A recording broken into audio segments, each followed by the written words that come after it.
4 ហេតុផលដែលធ្វើឲ្យទ្វារឈើធម្មជាតិតែងតែពេញនិយមក្នុងរយៈពេល 2 ឆ្នាំមកនេះដែលប្រហែលជាគ្មាននរណាបានប្រាប់អ្នកពីមុនទី1ភាពទន់និងអាយុកាលយូរដោយសារសម្ភារៈឈើធម្មជាតិ 100A ដែលបានឆ្លងកាត់ដំណើរការជ្រេះនិងស្ងួតទៅដល់កម្រិតសំណើមស្តង់ដារពី 12A នេះមិនត្រឹមតែផ្ដល់ភាពទន់ទ្រាំជាមួយពេលវេលាប៉ុណ្ណោះទេថែមទាំងធន់នឹងការពាក់ស៊ីដោយបរិស្ថានផងដែរ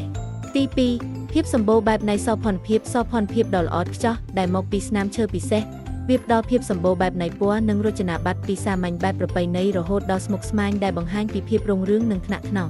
ទី3ការដំណើរការដ៏ប្រណិតឈើធម្មជាតិត្រូវបានដំណើរការយ៉ាងប្រណិតដោយប្រើបច្ចេកវិទ្យាទំនើបនិងការឆ្លាក់ដោយស្វ័យប្រវត្តិនេះធានាថាផលិតផលគ្រប់យ៉ាងដែលអ្នកទទួលបានគឺពិតជាឥតខ្ចោះរហូតដល់រចនាប័ទ្មតូចបំផុតទី4ភាពទន់នឹងកម្លាំងនិងទប់ទល់នឹងទឹកភាពទន់នឹងការពាក់ស៊ីដោយសារសម្ភារៈឈើធម្មជាតិដ៏មានតម្លៃរបស់យើងមិនត្រឹមតែស្អាតល្អបំផុតទេថែមទាំងធន់នឹងការប្រើប្រាស់ក្នុងគ្រប់លក្ខខណ្ឌផងដែរ